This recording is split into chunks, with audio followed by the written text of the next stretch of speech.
100 കൊടുക്കാൻ പറ്റുന്ന കുറെ ആളുകളുണ്ടാകും, 500 കൊടുക്കാൻ കഴിയുന്നവരുണ്ടാകും, 1000 കൊടുക്കാൻ പറ്റുന്നവരുണ്ടാകും.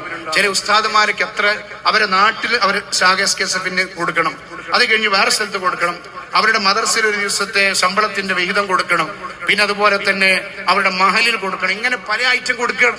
എല്ലാവരും അങ്ങനെ തന്നെയാണ്. പല ആളുകളും അൽഹംദുലില്ലാഹ് കൊടുത്തവർ വീണ്ടും വീണ്ടും കൊടുക്കുന്നു. എന്നാൽ ചില ആളുകൾ വളരെ തുലവും തുച്ഛം വരുന്ന ആളുകളെങ്കിലും ഞാൻ കൊടുക്കൂല എന്ന് പറഞ്ഞ് വാശി പിടിക്കുന്ന ആളുകളുണ്ട്. നമുക്ക് അവരോട് എതിർപ്പൊന്നുമില്ല കേട്ടോ, അവരോട് ദേശീയ വെറുപ്പൊന്നുമില്ല, നമ്മൾ ആരും വെറുക്കാൻ പാടില്ല. അൽഹംദുലില്ലാഹ് ഒരുപക്ഷെ അവർക്ക് അങ്ങനെ സൗഭാഗ്യം ഉണ്ടാവൂല.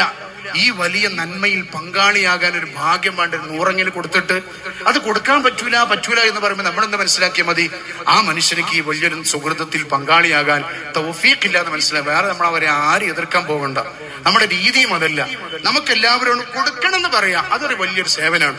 ഞാൻ ഒരാളോട് ചെന്നിട്ട് നിങ്ങൾ ഈ തഹിയയിലേക്ക് ഒരു 100 രൂപ കൊടുക്കണം എന്ന് പറഞ്ഞാൽ എന്റെ ഒരു ദൗത്യം, എനിക്കതിന് കൂലിയിട്ടൊന്നും വിശ്വസിക്കുന്നില്ല. ഞാൻ എന്റെ വാക്കുകൊണ്ട് ഒരാൾ 5 ലക്ഷം കൊടുത്താൽ, ഇപ്പൊ നമ്മുടെ തിരുവിനടുത്തൊരു സഹോദരത്തിൽ ഞാൻ പോയി ഒരു 3 മിനിറ്റ് അദ്ദേഹമായി സംസാരിച്ചു, തഹിയന്റെ വിഷയങ്ങൾ പറഞ്ഞു. 3 മിനിറ്റ്, 4ാമത്തെ മിനിറ്റ് അദ്ദേഹം പറഞ്ഞു നമ്മുടെ ജാരിയയിലേക്ക് അദ്ദേഹം വലിയൊരു സംഖ്യ നൽകിയ ആളാണ്.